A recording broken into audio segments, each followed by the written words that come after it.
What's up, guys?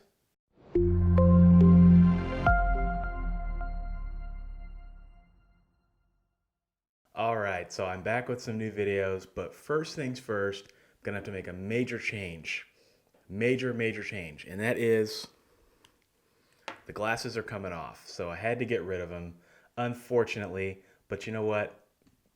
The glare in my glasses, I just couldn't deal with it anymore. But anyway, how are you guys? I'm back and I'm super excited. So super thank you to those of you who have been super patient and asking where I've been and asking if I was okay and how my hiatus was going.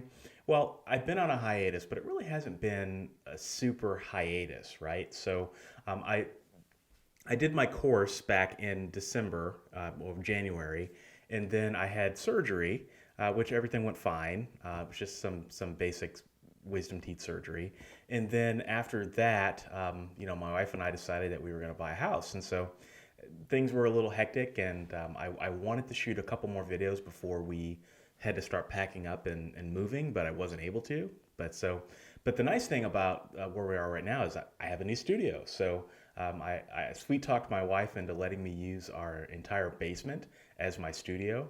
So I'll give you guys a tour here in a second, but just wanted to say thank you and that moving forward, what I'm going to do to make it easier for everybody to follow along in case I can't do a video. Follow me on Twitter. That's definitely the big one because I am on Twitter fairly regularly.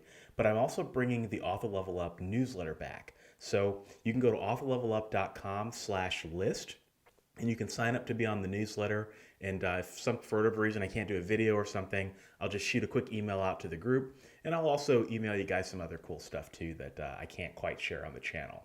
And then if for those of you who have been following me and who subscribe to the Writer's Journey podcast, that's another great way to follow what I'm doing because I do podcast every week and I was able to podcast every week even when I was moving. And I kept updates on the studio and all that good stuff. So be sure to check those little boxes and make sure you do those to follow me, just in case for whatever reason I'm unable to do a video one week. So while I was out, the channel hit 10,000 subscribers. I think now we're at 11,500, something like that. So major thank you to all of you who are subscribed. And for those of you who this is the first video that you've watched since I've been back on my hiatus, welcome, and be sure to hit that little bell to make sure you get notifications every time I have a new video. So with that, I have a new studio, right? So there's some things I still have to do and some finishing touches I have to put up. But what I want to do is just give you a quick tour. I'm gonna switch over to my phone and I'll show you guys around. All right, so here is the studio. So first things first, you can tell I've got my Blue Yeti as my microphone instead of a lavalier mic. And I'm using the Blue Yeti one just because I think the sound is going to be a little bit better. I haven't found a lav that I've liked. And I've got this on a shock mount. So I got that from like $20 on Amazon. And I got this boom arm for like $20 on Amazon. So I can kind of move it around as I want. And I've got my little button that I use is my remote shutter for my camera to turn it on and off. And then you can't see this, but this is a stand for my phone. So because of the distance here in the office, I can't use my teleprompter. My old eyes can't see anything. So what I'm doing is I'm not using scripts anymore. I'm just simply putting my phone there to help me with some cues and topics that I need to talk about in each video. So I've also got a mirror here. You're probably wondering why I have this random mirror. So I'm going to hang this on the wall. And what this is helping me with is with reflecting the light.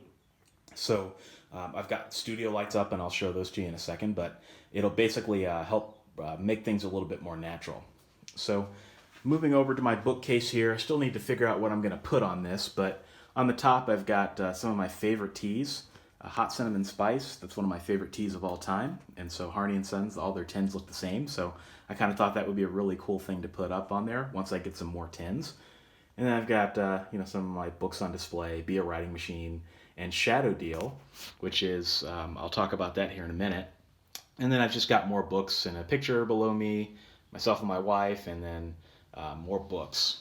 So you'll see here, that's not what this is supposed to look like. I hung a picture frame up on the wall and it fell off the wall overnight. So wah wah. I'm gonna have to figure out how to hang that again. But the picture that's supposed to be there is this one, and this is a picture my wife and I got as a wedding gift a few years ago, and it spells out Simpson. So this is from my college. These are items or kind of famous objects from the college, and it kind of spells out the name. So it's a little college in Indianola, Iowa, just outside of Des Moines. That's where I went to school, and so I thought that was a really cool thing to put up on the wall. But yeah, it doesn't look so good right now. All right, so I've also got a few accessories and things. I've got a lamp that I'm not using yet, and then I've got my webcam that I'm going to use for my videos, and then hopefully this doesn't blind you, but I've got my studio lights right here, and I'll swing around. So this is an LED light by Newer, and the reason I like these lights is because they're battery powered. One of the things I don't like is wires. I cannot stand wires. So I have got one light over there, and I've got one light over here. And yeah, these work out really well for me. And so if I back up a little bit more, you can kind of see the studio from a little bit further away. I've got my camera here. So the camera's about 10 feet or 12 feet away from the desk. It's a tiny desk, but I'm only using the desk to shoot videos. And then I've got a recliner here, but I've got a blanket thrown over it for sound purposes because it's a little echoey down here. And then moving over here, I've got my actual writing desk. So this is where I actually do the writing and I actually do the work and the editing of my videos and all that good stuff. And I've got some speakers and all that. So this is where I actually do the work, but this is actually where I do the shooting. So still got some things to improve, but hopefully you guys enjoyed that. All right, so I call it a studio, but it's really not a fancy studio. I mean, but it meets my needs, right? And it serves a lot of things that, or serves a lot of purposes that my last studio didn't. And I've never been really happy with my YouTube setup. Like when I first started YouTube and I had the white background and it was kind of like the Apple commercial, it was cool. But then the lighting in my basement changed for some weird reason, and I was never able to reproduce that same lighting. And so ever since then, I hated how I looked in my YouTube videos and I didn't like the set. And then I had my office at my old house, and there were a lot of good things about that office. Shooting YouTube videos in them was not one of them. Just it was a square, and there were two windows, and it was just kind of awkwardly placed. And I never really felt like I looked good, and I never really felt like my videos were super professional in that studio, or in that office. So here, I've got the two desks. I've got everything set up. I can kind of have my YouTube stuff in one area and I can leave it there. I don't have to worry about setting up and tearing down every morning. So it saves me time. I can literally just wake up, put on makeup, come down and start shooting, which is what I've always wanted to do. So that's gonna definitely help me out. So yeah, so I'll probably make some changes to the studio here and there. And like I said, I've got to fix that. I got to figure out how to hang this picture. Hanging stuff on concrete walls is not easy, but I'll figure it out. So I wanted to give everybody some quick updates of what's been going on. So for those of you who've been following along, and for those of you who are maybe new to the channel, I did a challenge in December. And that challenge was, I decided, what if I launched a new pen name in a new genre? So I decided to launch a pen name in urban fantasy. And while I was doing that, I thought, okay, well, I'm going to launch a new pen name. What if I wrote this book I wrote this book in public? So I did it so that everybody could follow along and see what I was doing to write the book, what I was doing to market the book, what I was doing to do market research and just all those sorts of things. And so I thought, okay, what if I did that in public? And so I built a course around writing this book. So I was writing a book and I was building a course and shooting videos for that all at the same time. And that ended up being book one in my Good Necromancer series, Shadow Deal. So I've never officially unveiled the cover. Here is the cover on screen. And it is a story that follows Lester Broussard. He is a ex-necromancer who dabbled in the dark arts and lost his family as a result. And so ever since, he's been trying to atone for his sins by living a quiet life. Well, an old friend from his past comes back, and lo and behold, Lester ends up back into the game and ends up being pretty threatening, and there's lots of really cool stuff. So there's necromancers, there's there's liches, there's spirits, all sorts of good things. And it takes place in my hometown of St. Louis. So writing this book was kind of like going back down memory lane, and a lot of the places where I spent some time growing up are in the book, as well as some famous St. Louis landmarks. So if you're from St. Louis, help a brother out, represent 314, right? Okay. But if you're not from St. Louis and you want to learn more about St. Louis and you just want to read a book that takes place in St. Louis, be sure to check out The Good Necromancer. So Shadow Deal is book one. I'm really happy with the way the book turned out, right? So for those of you who followed along in the course, all the feedback I got about the story was overwhelmingly positive. I will say, though, that from a sales perspective, hasn't quite translated into what I was hoping. So when I did this challenge in the very beginning, I said, okay, I'm going to be flipping a coin, and heads, the book does well, or at least does okay. Tails, the book doesn't really do okay, and it's kind of a failure. It's not quite heads and it's not quite tails. I know that's a little silly to say. One, it is selling. It's moving some copies and it's getting some page reads and things like that. But it's not really picking up momentum. I haven't really been able to figure out the ads. I've been doing Amazon ads on it, and they just can't quite seem to get it. So I think it has to do with the fact that book two's not out yet. So I think once I can get book two going, I'll throw some more ads at it and kind of see what happens. But in the meantime, what that means is I'm going to be true to my word. And I said if it was a failure, I'd only charge like $20 for it. So it is. I've pulled all of the free videos off of the YouTube channel, and you can now access them on Teachable. So if you signed up for the course, don't worry. You still have access, lifetime access for free, for those of you who signed up for free early on. But now I'm charging $27 for the course. So yeah, if you want to learn about some things that I did and along the process of creating a novel, and you want to peer into the inner workings of a working writer, and you don't want to spend $1,000 to do it, check this course out. So $27 on Teachable. I think it's about 6-7 hours worth of content, and it's pretty in-depth. There's a lot of really interesting stuff that I kind of delve into that I didn't really know that I was going to delve into. And so a lot of you guys like my analytical, kind of critical reasoning type videos.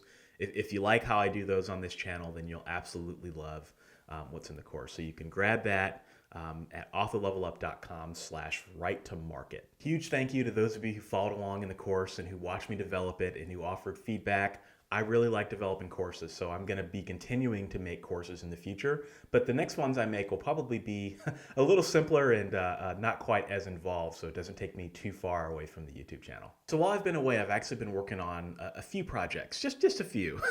And one of them is a new nonfiction book for writers. And this is one that it was just an idea that kind of came to me suddenly, and I thought, this actually could be kind of cool, and if not, it would be a cool challenge and a cool experiment to try. So I'm a YouTube follower of Antonio Centeno, and he is the host of a YouTube channel called Real Men, Real Style. And one of the things that he offers for his newsletter signups is a men's style dictionary, and it's like a dictionary of all the terms that a man needs to know about all the different types of fashion accessories and things that you might buy, the different types of shirts, the different types of collars, right? So I thought that was a really interesting way to do it. And what I really liked about it was that he offered it in ebook and audiobook. He recorded his own audiobook of him just basically reading his own dictionary, which I thought was really cool. Not a lot of people probably think that was cool, but it's a pretty successful freebie on his website. And so I thought, well, that's a really cool idea. What if I did something like that for self-publishing? But what if that was an actual book, right? What if you were a new writer to the publishing game, and you needed to know all these different terms, because there's no shortage of things that you need to learn, right? I think back to my time in 2012 when I was first starting off as an indie writer, and I think about all the business terms that I didn't know. I think about all the marketing terms I didn't know. I think about all these weird concepts I didn't know, like the 80-20 rule and the Pomodoro principle, and all these sorts of other things that you just hear organically in conversations on podcasts and blogs and things. And I thought that would be really cool. So if there's anybody that's up to the task of writing a dictionary, it's definitely me. There are a lot of lanes in the field of publishing, but writing a dictionary slash encyclopedia, I think I've got that one all to myself. So what I did was I basically sat down and I wrote out a list of every single term that I would think that I would want to know if I were just starting out today. And then what I did was it's a dictionary slash encyclopedia hybrid. So I define it, but then I also, with a lot of the entries, I talk about some context behind it. For example, I define common marketing terms and common business terms like return on investment and um, intellectual property and all sorts of things that have different shades and different nuances to them. So I'm really excited about this. It's actually with my editor as I speak. She should have it back to me any day now. So once she does, it'll be maybe 2 or 3 days to format it and get it right. And then it's going to go up early June. So I'll definitely do another video on it when it comes out. But if you want to be the first to know about the Indie Writer Encyclopedia, be sure to subscribe to my Author Level Up newsletter and listen and subscribe to the Writer's Journey podcast. So that's coming at you quick. And another thing I'm going to do with this is I'm going to try, I don't know if it's going to happen, but I'm going to try to record my own audiobook for my nonfiction books moving forward. A lot of you guys have said that that's what you want to hear. I'm going to try it. I've kind of got a better setup now to where I can do it. And I picked up a little sound booth. So we're going to see if that happens. So the next project I'm working on is also a nonfiction book for writers. Since I've been away, I want to be sure to come back with a lot of content for you guys. And I'm calling this one Mental Models for Writers. So if you've never heard of a mental model essentially is a mental tool or mental framework that you can use to help you solve problems or make decisions. So they were popularized by Warren Buffett and his second in command, Charlie Munger. And a lot of famous people throughout history have used them and have created mental models. And if you think about it, the really cool thing about them is that they're pieces of wisdom and ways to view a problem that you can take from other fields like science, from art, from economics, and you can apply them to business or you can apply them to writing, and they can help you see past yourself and see past blind spots that you may not have known were there. So if you really think about it, and this is something I talk about in the book as I'm writing it right now, is that if you think about the craft of writing and you think about the writing life, writing is really not any different than problem solving. You have to figure out how you're going to open your novel. You have to figure out how you're going to introduce a character. You have to figure out how you're going to get characters from point A to point B. You have to figure out what happens when you accidentally introduce a plot hole. You have to figure out how to market the book. You've got to figure out who's going to buy it. All these things are problems, right? And I think we've come up with some interesting solutions to solve them, but what if there were different ways of thinking about that? And so I've used mental models quite a bit in my own career and my own life. And I didn't really know that I used them until relatively recently. So what I'm going to do is I'm going to write a book of basically like 100 mental models and different frameworks that you can use. One, to help you write better fiction. Two, to help you make better business and marketing decisions as a writer. And three, to improve your outlook and improve your mindset in life.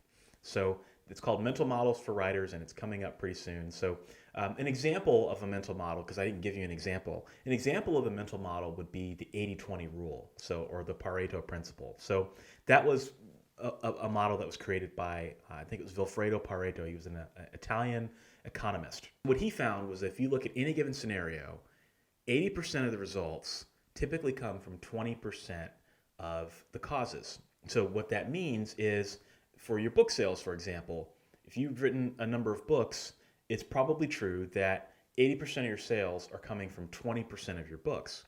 It might also be true that 80% of your sales could be coming from 20% of your readers, when you send out a mailing list. This just happens. It's so true, and it repeats itself, and you can just find it in so many different areas. And I think it's a really cool concept that you can apply to writing when you're making decisions on marketing, for example, on what books you're going to put ads on. And so you can take that framework and you can use it to help you in your writing life. And there are so many of these. There's so many of them, and there's so many different ways of looking at a problem that I've actually really enjoyed writing this so far. It's definitely going to be one of the bigger nonfiction books that I've written. I think I'm already at maybe 20, 30,000 words, and I'm not even just getting started in the book yet. So there's going to be a lot of content to dig into. It's not going to be one of those, fly by night Kindle nonfiction books that somebody found mental models on the internet and they just decided to, throw them up on throw them up on Amazon to see if they can make money on it. I'm actually going to spend some time and really dig into these models. So more to come on that. All right, and then the next thing I wanted to talk to you guys about was that I'm going to be doing a new format with the videos. So for the near future, videos are still going to be weekly on Off the Level Up. But one of the things that I've noticed, and this is just maybe it's something I've noticed, but every week on the channel, I'm doing something different, right? So one week you might get a writing video. The next week you might get some writing tips.